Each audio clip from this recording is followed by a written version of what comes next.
get started here in a sec.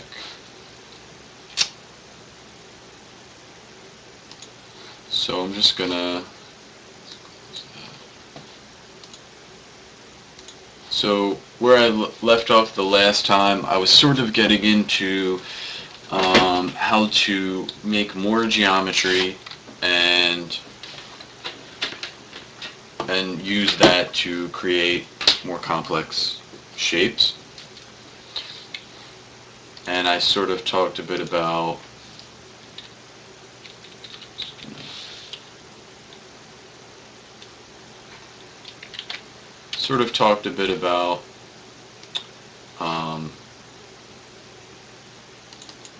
let's open up my,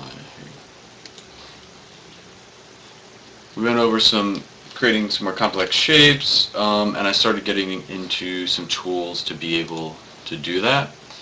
We went over a bit of the Extrude tool, and I went over a bit of what comprises an object. We talked a bit about like faces, verts, and edges, and I want to sort of go over that again because I did it somewhat quickly. I just want to do that again in some more detail, and then we'll make a couple things, and I'll probably keep this fairly short, but I might throw in just a couple extra tools just to help get started, and some other modeling tools that you can use. But there'll be three basic ones, which are Extrude, insert edge loop, and split polygon tool. So we'll go over some of those. Will be the three big ones, but I might get into just a few extra ones. We'll see how that goes. So to start off, I actually want to start off in Photoshop, and let's actually make a new layer here. I have some layers over here. So we have our cube.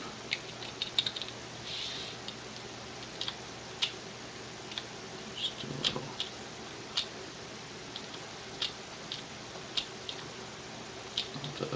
Not the prettiest cube, but we have our cube, and the green is going to be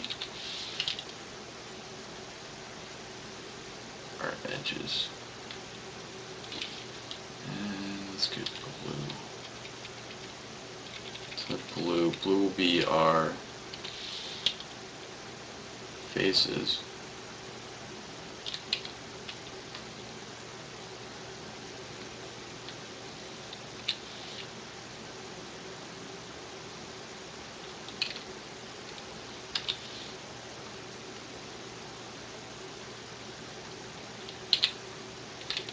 And then we'll do pink, magenta, for our verts. So the pink verts are in between our edges,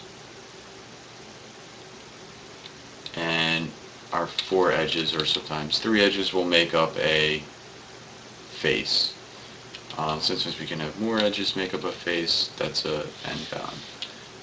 We'll get into that maybe in a little bit. Verts, vertices.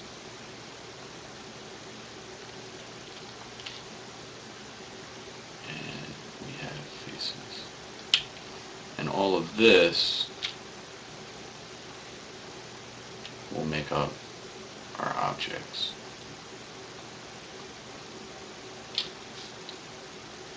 So that's sort of how the basic structure of all this works. So if we go into Maya here, create polygon cube, we'll make a cube, hit R to scale that up. We're in wireframe right now, so I'm going to hit 5. Another thing I should mention, just when creating stuff, you may have interactive creation turned on previously. So if you go and you create something like a cube there, you have to draw it out twice. I prefer not to use that. I'd rather just have the cube, and then I can manipulate it as I want. And so what you can do is you can just turn that off, or if you had to deal with that before, I'm sorry, but you can just turn that off by clicking that checkbox. And that'll give you a cube. So we have our cube. If I right click and hold, that will bring up my options. We have vertex here. We can then manipulate. We have edges. And we have faces. So we have our basic cube here. So I think what I'll do here is I think I'll just make an apple. So I'll just make a simple apple, and you can sort of see that process, and I'll just start with this cube here, and then maybe I'll make just a few other simple items. And the exercise towards the end will be to make like maybe a room, a kitchen, maybe your room, something of that sort. So I want to put in, if I'm going to make this apple, I can right click, go to vertex.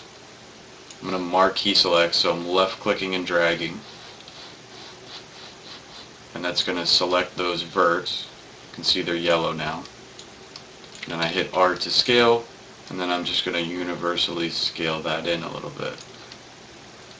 This is going to provide the base shape for what will become my apple. Now I need more geometry here. I need more verts to pull out here to round this to start making it look like an apple. So I'm going to use one of my one of the three main tools that I talked about before, which is the Insert Edge Loop tool. And we can find that if we click this drop box. We want to make sure it's under polygons. And I want to go to Edit Mesh, and I want Insert Edge Loop tool. And I'm just going to click that. You can see now my cursor has changed. So if I go back to hit Q, I have a normal arrow there as a cursor. If I go Edit Mesh, Insert Edge Loop tool, my cursor looks different. This is sort of, I referred in the last one, you have tools like the Move tool or the Rotate tool or Select tool. The Insert Edge Loop tool is sort of like, it's sort of like having that hammer. So once that tool is up, unless I remove it by hitting Q, it's going to stay up.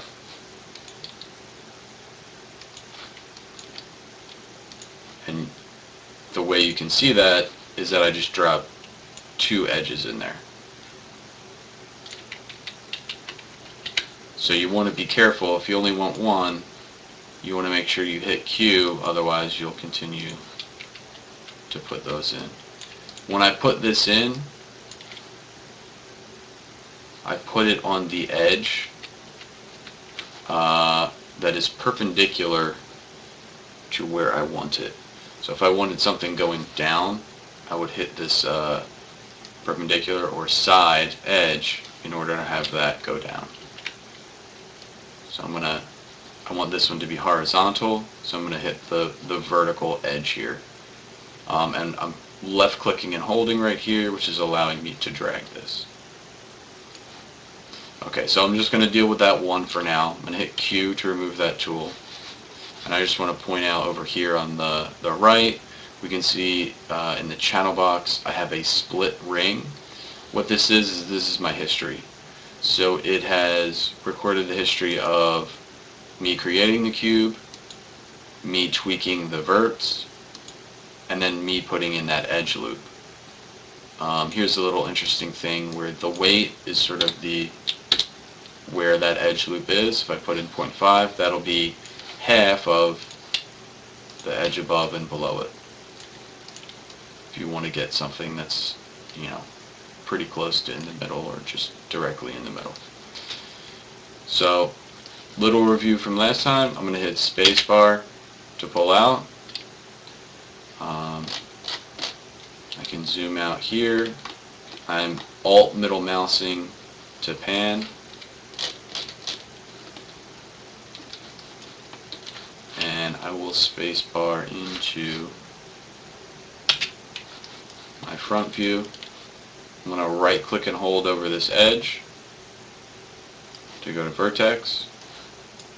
I'm going to marquee select those, hit R to scale, and I'll just pull that out a little bit. And actually I think I'm going to pull that up too, so I'm going to hit W. I'll just pull that up a little bit. So I'm still going to need more, so I'm going to shape this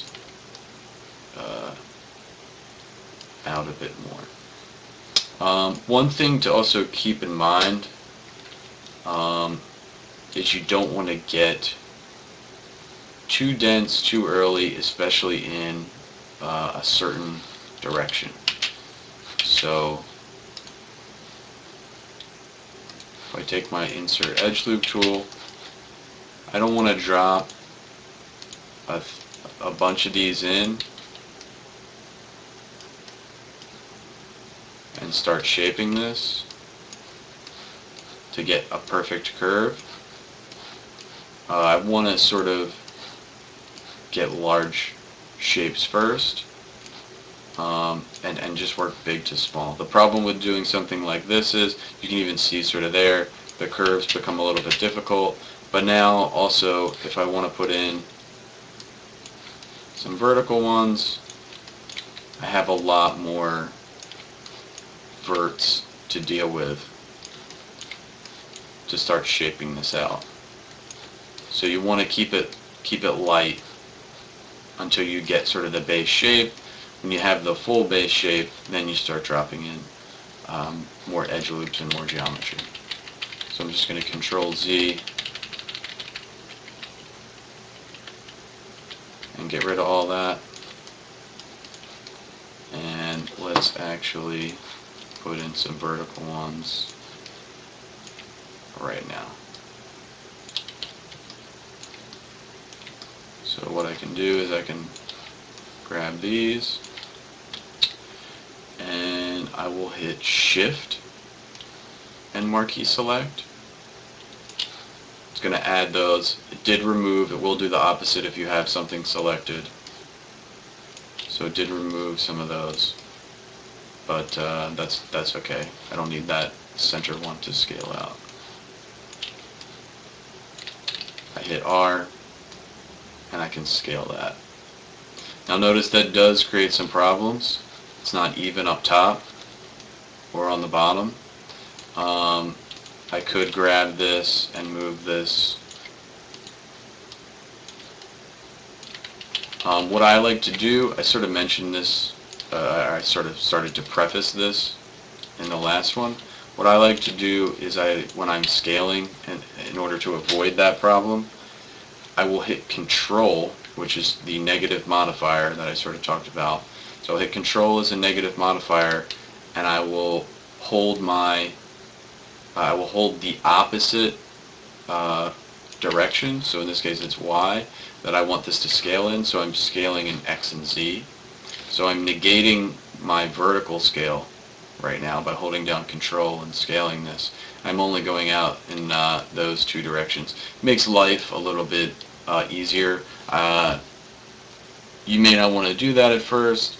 I realize I'm throwing a lot of hotkeys out there, but it does make your life a lot easier to start, and that's also why I sort of had the keyboard shortcuts up before.